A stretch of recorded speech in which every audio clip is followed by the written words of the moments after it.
amoy ng antiseptic at rubbing alcohol ay sapat na para masuka si Clara. Sa edad na 38, akala niya ay sapat na ang kanyang narating sa buhay para hindi nadiktahan ng sinuman. Siya ang CEO ng sarili niyang events agency, kilala sa pagiging perfectionist at may boses na nakakapagpatahimik ng board meeting.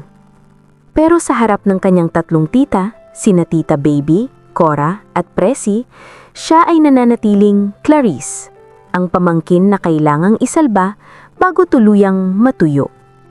"Clara, look at me," sabi ni Tita Baby habang hinihila siya papasok sa tapat ng isang pinto sa St. Luke's. 38 ka na, malapit na ang premenopause.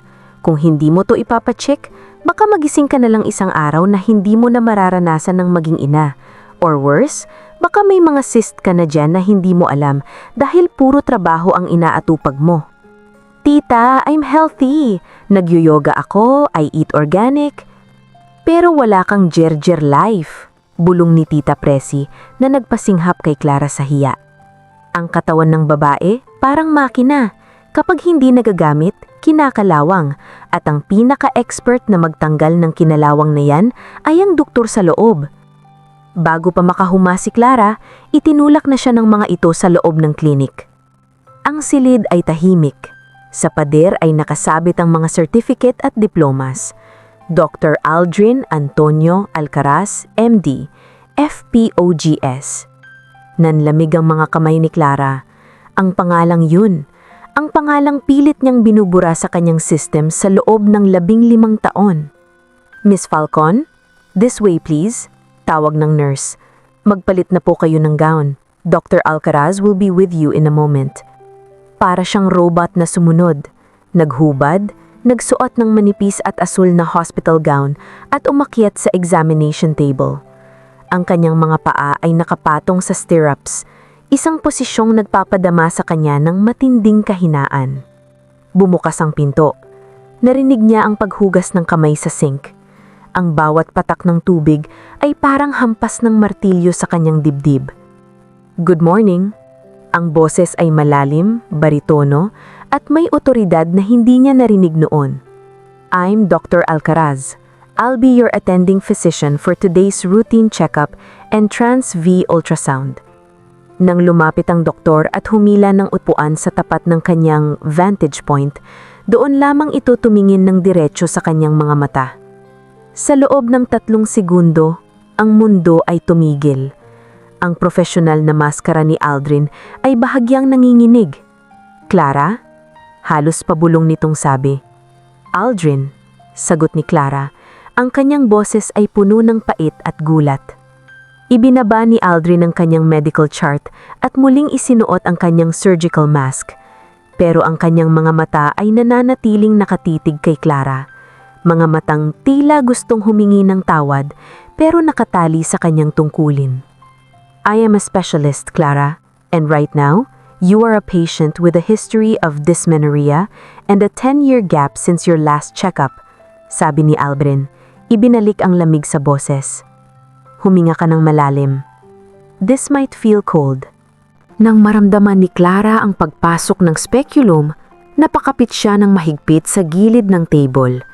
Hindi lang dahil sa pisikal na discomfort, kundi dahil sa katotohanang ang lalaking huling nakahawak sa kanya sa paraang ito ay ang lalaking bumasag sa kanyang puso noong 23 pa lang siya. Iniwan siya ni Aldrin 1 linggo bago ang board exams. Walang text, walang tawag, parang bula na naglaho.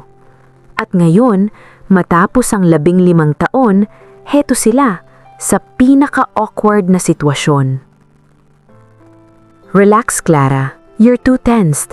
Hindi ako makakakuha ng maayos na view kung lalabanan mo ang bawat galaw ko," utos ni Aldrin. Ang kanyang mga kamay, na balot ng latex, ay mabilis at bihasa. "May mga fibroids ka, maliit lang pero kailangang mamonitor. At ang lining ng uterus mo, it shows signs of extreme stress." Sino bang hindi ma-stress kung ang ex niya ang nag-e-examine sa kanya? Wika ni Clara sa kanyang isipan. Tumigil si Aldrin sa paggalaw. Sandaling katahimikan ang namayani sa silid, Tanging ang tunog lang ng aircon ang naririnig. Hindi ko alam na ikaw ang pasyente ko ngayon, Clara. Your aunts used a different surname for the booking. Falcon de los Santos ang nakalagay. Sabi ni Aldrin, ang boses ay bahagyang lumambot. But I'm glad they did. Glad? Para ano? Para makita kung gaano ako katuyo gaya ng sabi ng mga tita ko? Para pagtawanan ako dahil hanggang ngayon mag-isa pa rin ako? No, sagot ni Aldrin habang tinatapos ang procedure. Tinanggal niya ang kanyang gloves at lumapit sa mukha ni Clara. Glad because after 15 years, I finally have the chance to look at you and realize that you're still as beautiful and as stubborn as the girl I left behind. Iniwan. Exactly. You left, Aldrin. No closure, no explanations, and now you're acting like you care about my ovaries. Umupo si Aldrin sa kanyang swivel chair at tinanggal ang mask. Ang panga niya ay mas matigas na mayon, may iilang hibla na ng puting buhok sa kanyang sindito na lalong nagpadagdag sa kanyang karisma. Ang lalaking ito ay nasa peak ng kanyang pagkalalaki sa edad na 40. May mga bagay na hindi kayang ipaliwanag, Clara. I was a coward then. I was pressured by my family, by the scholarships, by the fear that I wouldn't be enough for you. Seryosong sabi ni Aldrin. But I'm not that boy anymore. I don't care, Aldrin. Tapos na ba? Can I go? Akmang tatayo si Clara, pero mabilis siyang pininilan ni Aldrin sa pamamagitan ng paghawak sa kanyang braso. Hindi pa tayo tapos. Based on your ultrasound, kailangan mong sumailalim sa isang minor procedure, polypectomy. It's simple, but I want to be the one to do it. Ayoko, maghahanap ako ng ibang doktor. You can't, hamon ni Aldrin. Isang mapanuring ngiti ang sumilay sa kanyang mga labi. Pumirma na ang mga tita mo bilang guardians mo sa health insurance mo. Unless gusto mong magbayad ng milyong-milyon sa ibang hospital, you're stuck with me. Napanganga si Clara. Traidor ang mga tita ko.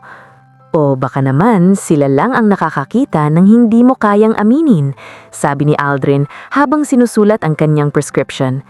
Clara, 38 is not old. It's a prime age. It's an age where people finally know what they want. And right now, I know what I want. At ano yon? Matapang na hamon ni Clara. Tumingin si Aldrin sa kanya, direkta at walang takot. Gusto kong bawiin ang 15 taon na nawala sa atin at sisimulan natin yun sa dinner mamaya, 7 p.m. I'll pick you up. I still know where you live, or did you move? Aldrin, this is harassment. No, Clara. This is follow-up care. Biro ni Aldrin bago tumayo at buksan ang pinto para sa susunod na pasyente. See you later, CEO. Wear something red. I always loved you in red. Lumabas si Clara ng klinik na nanginginig ang buong katawan. Ang kanyang puso na akala niya ay kasing tigas na ng bato ay tila isang bulkang muling nag-aalburoto. Sa labas, sinalubong siya ng mga tita niya na may bit-bit na mga ngiting tagumpay. Oh, Clara, nakita mo na ba ang milagro? Tanong ni Tita Cora. Hindi sumagot si Clara. Tumingin lang siya sa kanyang phone. 7 p.m. May 3 oras pa siya para magpasya. Tatakbo ba siya uli? O haharapin na niya ang closure na 15 taon niyang tinatakbuhan? Eksaktong 7:00 ng gabi, nakatayo si Clara sa harap ng salamin ng kanyang penthouse sa Rockwell. 15 minuto na siyang nakatitig sa sarili. Suot niya ang isang body-hugging red silk dress. Hindi dahil sinabi ni Aldrin, kundi dahil gusto niyang ipakita rito na ang Clarice na iniwan nito noon ay isa ng ganap na Clara ngayon. Matapang, matagumpay, at hindi na madaling paiyakin. Isang message mula sa hindi kilalang numero. I'm downstairs, black SUV. Don't make me wait or I'll tell your titas you skipped your vitamins. Kapal talaga, bulong ni Clara, pero hindi niya napigilang mapangiti ng bahagya habang kinukuha ang kanyang clutch bag. Pagbaba niya, nandoon si Aldrin. Nakasandal ito sa sasakyan. Suot ng isang navy blue polo na nakatupi hanggang siko, ipinamamalas ang kanyang mga braso na tila lumalaki dayaw dahil sa mga operasyong ginagawa nito. Iba na ang aura ni Aldrin. Wala na ang kaba ng isang medical student, pinalitan na ito ng kumpiyansa ng isang lalaking alam ang kanyang halaga. You kept your promise. Red suits you. Bati ni Aldrin habang pinagbubuksan siya ng pinto. Huwag kang masyadong bilib sa sarili mo, Aldrin. Wearing red is my power move. Mataray na sagot ni Clara bago sumakay. Dinala siya ni Aldrin sa isang eksklusibong restaurant sa Antipolo na overlooking ang buong Metro Manila. Tahimik, malamig, at puno ng mga kandila. Ang uri ng lugar na pang-engagement, isang bagay na hindi sana naisip ni Clara na pupuntahan niya kasama ang ex niya. Order what you want. My treat. Consider this a consultation fee apology. Sabi ni Aldrin pagkaupo nila. Bakit, Aldrin? Direktang tanong ni Clara. Hindi na hinintay ang menu. Bakit ngayon lang? Bakit kailangang dumaan pa sa mga tita ko? Bakit kailangan sa loob pa ng klinik mo tayo magkita uli? Ibinaba ni Aldrin ang baso ng tubig. Tumingin siya ng diretso kay Clara. Ang mga mata niya ay biglang naging seryoso. Tila bumalik sa gabing iyon, 15 taon na ang nakakaraan. Nung umalis ako, Clara, akala ko sapat na ang dahilan na para sa career ko to. My parents were bankrupt. Ang tanging paraan para makatapos ako ng medisina ay ang tanggapin ang scholarship sa Germany na inaalok ng pamilya ng ex-fiancé ng kuya ko. Ang kondisyon, I had to cut ties with everyone here for 5 years para mag-focus sa specialization. Natigilan si Clara. Bakit hindi mo sinabi? Sana naghintay ako. Dahil alam kong hindi ka maghihintay, Clara. Masyado kang matalino, masyado kang ambisyosa. Kung sinabi ko sa'yo, sasama ka sa akin o kaya ay hihinto ka sa pag-aaral para suportahan ako. I didn't want to be your anchor. I wanted you to fly. Umabot ang kamay ni Aldrin sa ibabaw ng mesa. Tila gustong hawakan ang kamay ni Clara pero nag-atubili ito. But I was wrong. I was a coward for deciding for the both of us. Aldrin, binura mo ako sa buhay mo na parang isang pagkakamali lang. Sabi ni Clara, ramdam na ang panginginig ng kanyang boses. And now, 38 na ako. Sabi mo, prime age ko ito? No, ito ang edad kung saan pagod na ako. Pagod na akong maging mag-isa pero takot na akong magtiwala. That's why I'm back. Mabilis na sagot ni Aldrin. Hindi ako pumayag na maging OB-GYN mo para lang silipin ang health mo. I did it because I wanted to see if I still have a place in your future. Yung mga fibroids na na-mention ko, they're real, Clara. Stress-related yun. At alam ko ang gamot. Ano? Vitamins? No. Ngumiti si Aldrin, isang ngiting nakakalogo pero may halong lambing. Ang kailangan mo ay closure at isang bagong simula. Clara, I've been single for 15 years. I've dated, yes, but no one ever felt like home. I spent my life delivering babies for other people, watching families grow, while I remained stuck in that memory of us. Biglang tumayo si Aldrin at lumapit sa gilid ni Clara. Sa harap ng ibang tao sa restaurant, hindi siya nahihiyang ipakita ang kanyang nararamdaman. Clara Falcon, I am your doctor, and my prescription is this. Give me 6 months. 6 months of dating. 6 months of me trying to win back the 15 years I wasted. Kapag sa loob ng 6 na buwan ay hindi mo pa rin ako mapapatawad, aalis na ako sa buhay mo. Forever. Tumitibok ang puso ni Clara ng napakabilis. Sa harap niya ay ang lalaking kinamumuhian niya pero lihim niyang hinihintay gabi-gabi sa kanyang mga panaginip. Ang amoy nito, ang boses nito, ang paraan ng pagtingin nito sa kanya, lahat ay bumabalik. And if I say yes? Hamon ni Clara. Then we start tonight. Bulong ni Aldrin. And I promise, this time I won't just be the one examining your heart, I'll be the one protecting it. Eksaktong pagkatapos ng linyang iyon, inilabas ni Aldrin ang isang maliit na bokse mula sa kanyang bulsa. Hindi ito singsing. Ito ay isang antigong susi, ang susi ng luma nilang apartment noong college na tinago niya pala sa loob ng maraming taon. Ano to? Simbolo na ang susi sa buhay ko ay nasa sayo pa rin, sabi ni Aldrin. Napatawa si Clara. Ang corny mo pa rin, Doc. Masyadong showbiz. Pero effective, di ba? Biro ni Aldrin habang hinahawakan ng kamay ni Clara. Pero sa gitna ng kanilang muling paglapit, isang tawag ang natanggap ni Aldrin mula sa hospital. Isang emergency. Isang pasyenteng nanganganak at may komplikasyon. I have to go, Clara. Emergency. Sabi ni Aldrin, ang mukha ay biglang bumalik sa pagiging seryosong doktor. Sumama ka sa akin. Ano? Sa hospital? Yes, gusto kong makita mo ang mundong binuo ko habang wala ka. At pagkatapos nating isalba ang buhay ng sanggol na yon, itutuloy natin ang usapang to. Doon na pagtanto ni Clara, ang buhay kasama ang isang OB-GYN ay hindi lang puro candlelit dinners. Ito ay punong-puno ng interrupts, dugok at sakripisyo. Pero habang hila-hila siya ni Aldrin patakbo sa sasakyan, naramdaman ni Clara ang isang bagay na matagal na niyang kinalimutan. Ang pakilamdam na maging buhay. Ang loob ng St. Luke's sa madaling araw ay tila isang maze ng mga nagmamadaling yapak at tunog ng mga monitors. Habang hila-hila ni Aldrin si Clara patungo sa delivery room, hindi mapigilan ng dalaga ang mamangha. Ang Aldrin na kilala niya noon ay ang lalaking laging huli sa klase at gusot ang polo. Pero ang Aldrin na nasa harap niya ngayon ay isang general na nagbibigay ng utos sa mga nurse. Clara, wait here in my office. Mag-scrub in lang ako. This is a placental abruption. It's critical. Mabilis na sabi ni Aldrin. Bago siya pumasok sa sterile area, huminto siya at hinalikan si Clara sa noo, isang mabilis at natural na kilos na tila ba ginagawa na nila ito sa loob ng maraming taon. Naiwang tulala si Clara sa loob ng opisina ni Aldrin.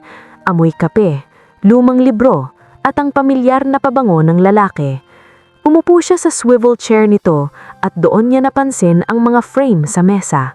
Walang picture ng ibang babae. Sa halip, may isang maliit at kupas na litrato nila noong graduation ball ang gabi bago ito nawala. Lalakad sana siya palapit sa bookshelf nang nahulog ang isang folder mula sa drawer na hindi pa nakalock. Confidential, Medical Records, Aldrin A. Alcaraz. Kunutang noon ni Clara. Binuksan niya.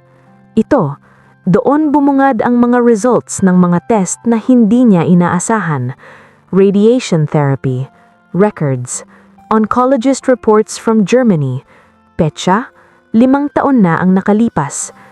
Bumukas ang pinto. Pumasok si Aldrin, pagod na pagod, pawis na pawis, pero may ngiti sa mga labi. It's a boy, Clara. Ligtas silang magmami. Bungad nito. Pero napansin niya agad ang hawak ni Clara. Nawala ang ngiti sa kanyang mga labi. Aldrin, ano to? Nangangatalang boses ni Clara. Stage 2 seminoma? Cancer? Bakit hindi mo sinabi? Ito ba ang dahilan kung bakit bigla kang nagparamdam sa mga tita ko? Napabuntong hininga si Aldrin at sumandal sa pinto. I'm in remission, Clara. 5 years clean. Pero nung nagkasakit ako, doon ko na-realize na ang dami kong sinayang na oras. I promised myself na kapag binigyan ako ng second chance sa buhay, babalikan ko ang taning bagay na nagpapasaya sa akin. I am not a thing, Aldrin, at hindi ako consolation prize dahil lang muntik ka nang mamatay. Bulyaw ni Clara, ang galit ay humahalo sa takot. Hindi ka consolation prize, you were my motivation, sigaw ni Aldrin pabalik, habang lumalapit sa kanya. Noong sumasailalim ako sa chemo sa Germany, ang picture nating dalawang tinitignan ko. I survived because I wanted to see you again. I wanted to make sure na bago man lang ako tuluyang mawala sa mundong to, alam mong mahal kita, na hindi kita iniwan dahil lang sa career. Natahimig ang silid. Ang tanging naririnig ay ang mabigat na paghinga nilang dalawa. Kaya ba pinilit mong i-examine ako para siguraduhin na okay ako? Tanong ni Clara. Gusto kong ako ang mag-alaga sa iyo, Clara. Sa loob ng ilang taon na wala ako, sino ang nag-alaga sa iyo? Sino ang nagpaalala sa iyong kumain? Sino ang nag-check kung okay pa ang kalusugan mo? Lumapit pa si Aldrin hanggang sa magtudikit na ang kanilang mga balat. 38 ka na. Sabi mo takot kang tumandang dalaga. Pero ang totoo, takot kang magmahal uli dahil baka iwan ka uli. Aldrin, please. Hindi kita iiwan, Clara. Kahit anong mangyari sa check-up na to, kahit anong lumabas sa mga tests mo, I will stay. Because I'm not just your doctor, I am still the man who promised to marry you under that mango tree in UP. Hinawakan ni Aldrin ang mukha ni Clara at dahan-dahang inilapit ang kanyang labi. Isang halik na puno ng pagsisisi, pangungulila at pag-asa. Sa loob ng 15 taon, ngayon lang uli naramdaman ni Clara na buo siya. Pero sa gitna ng kanilang sandali, may kumatok sa pinto. Ang nurse may dalang resulta ng laboratory ni Clara. Doc, heto na po ang biopsy result ni Miss Falcon para sa mga polyps na kinuha nung last check-up niya. Kinuha ni Aldrin ang envelope. Bilang isang doktor, sanay siyang magbasa ng mga resulta. Pero habang binabasa niya ang papel, unti-unting namumutla ang kanyang mukha. Aldrin, anong problema? Kabadong tanong ni Clara. Hindi sumagot si Aldrin. Tumingin siya kay Clara. At sa unang pagkakataon, nakita ni Clara ang takot sa mga mata ng doktor. We need to run more tests, Clara. Ngayon din. Bakit? Aldrin, sabihin mo sa akin. Cancer ba? May cancer ba ako? Huminga ng malalim si Aldrin at hinawakan ng mahigpit ang mga kamay ni Clara. Hindi cancer, Clara. But it's something we didn't expect. At kailangan nating magmadali kung gusto nating maisalba ang pagkakataon mong magkaroon ng pamilya. Nanigas si Clara sa kinauupuan niya. Ang malamig na aircon lang opisina ni Aldrin ay tila naging yelo na dumikit sa kanyang balat. Tinitigan niya si Aldrin, ang doktor na kilala sa pagiging kalmado sa harap ng kamatayan. Pero ngayon ay naninginig ang hawak na papel. Aldrin, huwag mo akong titigan ng ganyan. Sabihin mo sa akin, mamamatay ba ako? Ang boses ni Clara ay halos pabulong na lang. Umikot si Aldrin sa kanyang mesa at lumuhod sa harap ni Clara. Hinawakan ng magkabilang kamay nito. Hindi, Clara. Hindi ka mamamatay. Pero ang biopsy result, it showed high-grade endometriosis and a rapidly growing chocolate cyst na nag-o-occlude sa ovaries mo. At ang mas malala, ang ovarian reserve mo, ang bilang ng mga itlog mo, ay bumabagsak ng mabilis. Ano bang sinasabi mo, Aldrin? It means, Clara, if we don't operate now to save what's left of your ovaries, and if we don't freeze your eggs or try to conceive in the next few months, you might never have a child. Your window is closing, not in years, but in months. Napabitaw si Clara. Tumawa siya ng mapait, punong-puno ng sarkasmo. Months? Aldrin, 38 na ako. Wala akong asawa, wala akong boyfriend, at ang tanging lalaking minahal ko ay kakabalik lang sa buhay ko para sabihing expired na ang pagkababae ko? Clara, hindi yan ang ibig kong sabihin. Ano, na dapat akong magpasalamat dahil nakita mo to? Nabuti na lang marikas ang mga tita ko? Tumayo si Clara. Ang mga luha ay tuluyan ng pumatak. I spent 15 years building a career so I wouldn't need anyone. I bought a condo, I traveled the world, I thought I had time. Tapos sasabihin mo sa akin, ang biological clock ko ay tumitigil na? Clara, listen to me. Tumayo rin si Aldrin at hinawakan siya sa balikat. Pilit siyang pinapakalma. I'm the best surgeon for this. I can save it. Pero kailangan nating mag-move fast. I already called the lab. We're scheduling the surgery for tomorrow morning. Tomorrow? Hindi pwede. May product launch ako bukas. Aldrin, malaking contract to. Screw the contract, Clara. Buhay mo to. Future mo to. Sigaw ni Aldrin. Sa unang pagkakataon, hindi na doktor ang kausap niya. Hindi mo ba naiintindihan? I lost 15 years of my life away from you. I won't lose the chance to have a future with you just because of some corporate launch. Tumigil si Clara. Future with me? Aldrin, nag-dinner lang tayo. Hindi tayo at walang tayo. Then let's make it tayo. Right here, right now. Seryosong sabi ni Aldrin. I'm not letting you go again. Papakasanan kita, Clara. Kahit hindi tayo magkaanak, kahit anong mangyari sa surgery na yan. Pero bilang doktor mo, kailangan kong gawin ang lahat para hindi mo pagsisihan ng bukas. Sa gitna ng tensyon, biglang bumukas ang pinto. Pumasok ang 3 tita, hingal na hingal at tila kanina pang nakikinig sa pinto. Gawin mo na, Aldrin! I-opera mo na! Sigaw ni Tita Baby. Tita? Kanina pa kayo dyan? Gulat na tanong ni Clara. Clara, iha. Lumapit si Tita Cora at niyakap siya. Kaya ka namin pinilit magpa-check up dahil alam namin. Noong nakaraang buwan, nakita namin ang lab results mo na iniwan mo sa mesa nung bumisita ka. Hindi namin sinabi sa'yo dahil alam naming itatago mo lang sa amin. Tinawagan namin si Aldrin sa Germany, kaya umuwi siya.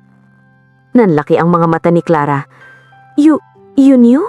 At ikaw, Aldrin, pinauwi ka nila? Tumango si Aldrin. They told me you were sick. They told me you needed me. I dropped everything in Berlin, Clara. I didn't just come back for a job. I came back for you. Napaupo si Clara sa sofa. Ang lahat ng galit niya sa loob ng 15 taon ay tila naglaho, pinalitan ng matinding pagod at pag-asa. Tumingin siya kay Aldrin, ang lalaking handang isakripisyo ang career sa ibang bansa para lang operahan siya. Safe ba ako sa'yo, Doc? Tanong ni Clara, may halong biro sa gitna ng iyak. Ngumiti si Aldrin, ang ngiting nagbibigay ng katiyakan. You're in the best hands, Clara, in every sense of the word. Okay, pagpapasya ni Clara. Operation tomorrow, pero pagkatapos nito, Aldrin, kailangan mo ong ligawan ng tama. Walang hospital gown, walang speculum, at walang mga tita sa paligid. Deal, sabi ni Aldrin. Ngunit habang inihahanda ni Aldrin ang mga papeles para sa admission, isang nurse ang pumasok na may dalang isa pang report. Doc, may problem po sa blood work ni Miss Falcon. Her HCG levels, they're elevated. Nabitawan ni Aldrin ng ballpen. Bilang isang OB-GYN, alam niya kung anong ibig sabihin ng mataas na HCG levels. Wait, HCG? That's the pregnancy hormone. Bulong ni Clara, na kahit hindi doktor ay pamilyar sa terminong iyon. But how? 10 years akong walang... Aldrin, imposible. Tumingin si Aldrin sa resulta, tapos kay Clara, tapos sa mga tita na biglang nag-iwas ng tingin. Isang malaking revelasyon ang malapit ng sumabog. Ang katahimikan sa loob ng opisina ni Aldrin ay nakakabingi. Ang salitang HCG ay umalingaw-ngaw sa pandinig ni Clara na parang isang bombang sumabog. Tumingin siya kay Aldrin, na kasalukuyan nakatitig sa laboratory report na tila sinusuri ang bawat atomo ng papel. Aldrin, magsalita ka. Hindi nakakatawa. Sabi ni Clara, ang boses ay nanginginig. Sabi niyo tuyot ang matres ko, tapos ngayon may HCG level ako? Mama Mary lang ang pig. 2026 na, Aldrin. Huwag mong sabihing nagkaroon ng immaculate conception sa gitna ng stress ko sa trabaho. Dahan-dahang itinaas ni Aldrin ang kanyang tingin. Hindi ito tingin ng isang doktor na nalilito, kundi tingin ng isang lalaking may napagtanto. Clara, ang HCG or Human Chorionic Gonadotropin ay tumataas kapag buntis ang isang babae. Pero tumataas din ito sa ibang kondisyon. Lumingon si Aldrin sa tatlong tita na ngayon ay tila gustong maglaho sa kinatatayuan nila. Tita Baby, Tita Cora, Tita Presi, anong ginawa nyo? Kasi iha, Aldrin, nauutal na simula ni Tita Baby. Nung nakaraang buwan, dinala namin si Clara sa isang faith healer at binigyan siya ng mga herbal tea. Sabi kasi pampabata raw yun ng cell system. Herbal tea? Sigaw ni Aldrin. Anong klaseng herbal tea? Yung galing sa bundok. Sabi pampalakas ng dugo. Sagot ni Tita Presi. Napahilot si Aldrin sa kanyang sentido. Clara, ang mga herbal supplements na yan ay madalas may halong hormones o kaya ay nagkukos ng false positive sa HCG tests dahil sa cross-reaction sa antibodies. O mas malala, ang mataas na HCG kasabay ng cysts ay pwedeng senyales ng isang molar pregnancy o kaya ay germ cell tumor. Ang takot sa mukha ni Clara ay napalitan ng lito. So, hindi ako buntis? At baka may cancer ako? I won't know for sure until I open you up tomorrow. Seryosong sabi ni Aldrin. Lumapit siya kay Clara at hinawakan ng magkabilang pisngi nito. But listen to me. I will not let anything happen to you. False positive man yan o sakit, tatanggalin ko lahat ng banta sa buhay mo. Aldrin? Nurse? Prepare the OR for an emergency diagnostic laparoscopy. I cannot wait until tomorrow morning. Gagawin natin ito ngayon din, utos ni Aldrin. Sa pintuan ng operating room. Habang nakahiga sa stretcher si Clara, suot ang kanyang hair cap at ang malamig na hospital gown, hinawakan niya ang kamay ni Aldrin. Ito na ang sandaling pinakakinakatakutan niya. Hindi ang operasyon, kundi ang posibilidad na kapag nagising siya, wala na siyang kakayahang maging ina. Aldrin, tawag niya. I'm here, Clara. Kung kailangan mong pumili sa loob, kung kailangang tanggalin lahat, gawin mo. Gusto kong mabuhay. Gusto kong mabuhay kasama ka. Pag-aamin ni Clara, ang mga luha ay gumulong patungo sa kanyang tenga. Yumuko si Aldrin at idinikit ang kanyang noo sa noo ni Clara. I will save you, Clara. At gagawa tayo ng paraang para sa pamilya natin. Modern science is on our side. Just trust me. Nang itulak na ang stretcher papasok sa puting ilaw ng OR, ang huling nakita ni Clara ay ang mga mata ni Aldrin, puno ng pangako at determinasyon. Makalipas ang 3 oras, dahan-dahang nagmulat ng mata si Clara sa recovery room. Malabo ang paningin, tuyo ang lalamunan at may kaunting hapdi sa kanyang puson. Sa tabi niya, nakaupo si Aldrin, hindi pa rin nagpapalit ng kanyang scrub suit. May hawak itong baso ng tubig at may bahagyang ngiti sa mga labi. Hi, paos na sabi ni Clara. Buhay pa ba ako? More than alive, bulong ni Aldrin. The surgery was a success.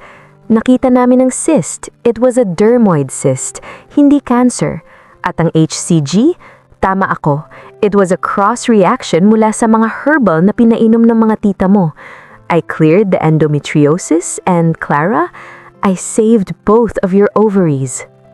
Nakahinga ng malalim si Clara. Isang mabigat na dumi ang tila nabunot sa kanyang dibdib. So, may chance pa? More than a chance. Ngumiti si Aldrin at inilabas ang isang maliit na printed photo. Isang ultrasound image na kinuha niya habang nasa loob ng OR. Your reproductive system is now in its best shape in years, para kang nag-reset. Kinuha ni Clara ang litrato at hinaplos ito. Salamat, Aldrin. Salamat sa pagbabalik. I never really left, Clara. I was just waiting for the right time to be the man you deserve, sabi ni Aldrin. At dahil gising ka na, may gusto kong sabihin sa'yo. Ano yun? Lumuhod si Aldrin sa tabi ng hospital bed. Sa pagkakataong ito, wala siyang hawak na medical chart o susi. Inilabas niya ang isang singsing, isang simpleng diamante na kumikinang sa ilalim ng fluorescent light ng hospital. Clara Falcon, 15 years ago, I left without a word. Today, I'm standing here asking you to give me the rest of your life. Hindi kita kailangan dahil pasyente kita.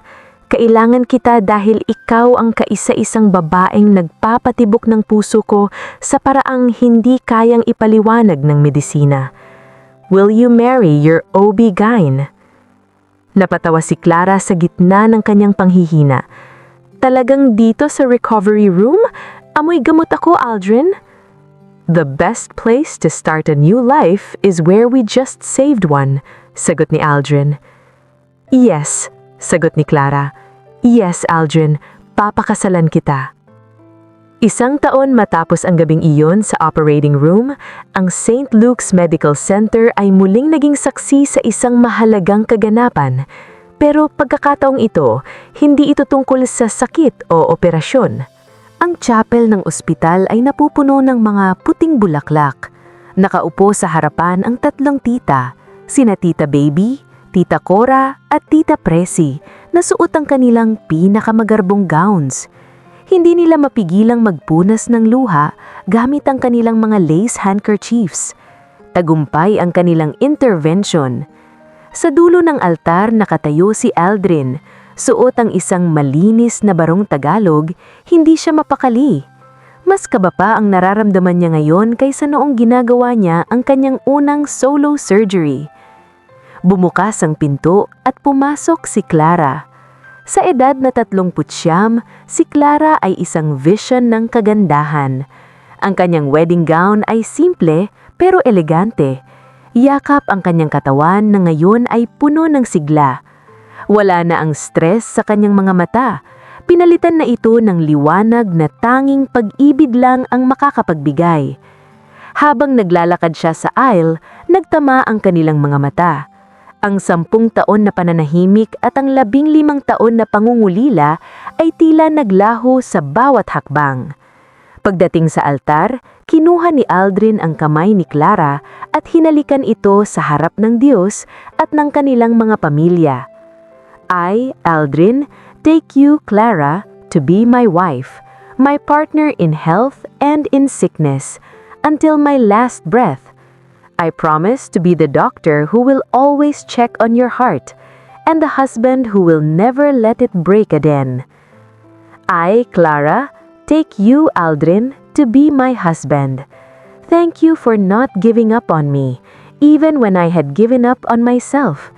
Thank you for the closure that turned into a new beginning. Matapos ang seremonya, sa gitna ng reception, tumayo si Aldrin para sa isang special toast. Alam nyo, simula ni Aldrin habang nakatingin sa mga bisita, maraming nagsasabi na sa edad namin ni Clara, mahirap na ang magsimula, na ang biological clock ay hindi naghihintay. Pero bilang isang OB-GYN, natutunan ko na ang medisina ay may limitasyon, pero ang tadhana at milagro ay wala. Tumingin si Aldrin kay Clara at ngumiti ng napakalapad. Ang ngiting ngayon lang nakita ng mga kasamahan niya sa ospital. Kaya naman, bago matapos ang gabing ito, may gusto kaming i-share ni Clara. Kanina lang, bago kami maglakad sa altar, may binigay sa akin ng lab, at ito ang pinakamagandang resultang nabasa ko sa buong karir ko. Inilabas ni Aldrin ang isang maliit na puting stick mula sa kanyang bulsa. May 2 pulang linya. Hindi na ito false positive mula sa herbal tea ng mga tita, biro ni Aldrin habang naghihiyawan ng mga tao. Clara is 8 weeks pregnant! Magiging tatay na ang inyong OB-GYN. Napuno ng palakpakan at iyakan ng buong ballroom. Niyakap ni Clara si Aldrin ng mahigpit. Sino ang mag-aakala na ang babaeng akala niya ay tatandang dalaga at ang lalaking akala niya ay nawala na sa kanyang buhay ay magtatagpo uli sa gitna ng isang klinik? Makalipas ang 7 buwan, narinig ang malakas na iyak ng isang sanggol sa loob ng delivery room 5. It's a girl, bulong ni Aldrin habang inilalagay ang sanggol sa dibdib ni Clara. Pangalan ng bata, Aldrina Clarice. Hindi siya tatandang dalaga, biro ni Tita Baby habang nakasilip sa bintana ng nursery kasama sina Tita Cora at Tita Pressy. Dahil ngayon pa lang may listahan na kami ng mga anak ng mga doktor na pwedeng ipakilala sa kanya paglaki niya. Nagkatinginan sina Aldrin at Clara at sabay na tumawa. Alam nilang hindi pa tapos ang pakikialam ng mga tita, pero sa pagkakataong ito, hindi na sila natatakot. Dahil sa dulo ng bawat sakit at bawat walang closure na kwento, palaging may nakalaang gamot ang tadhana. Ang tamang tao, sa tamang panahon at sa tamang pagkakataon.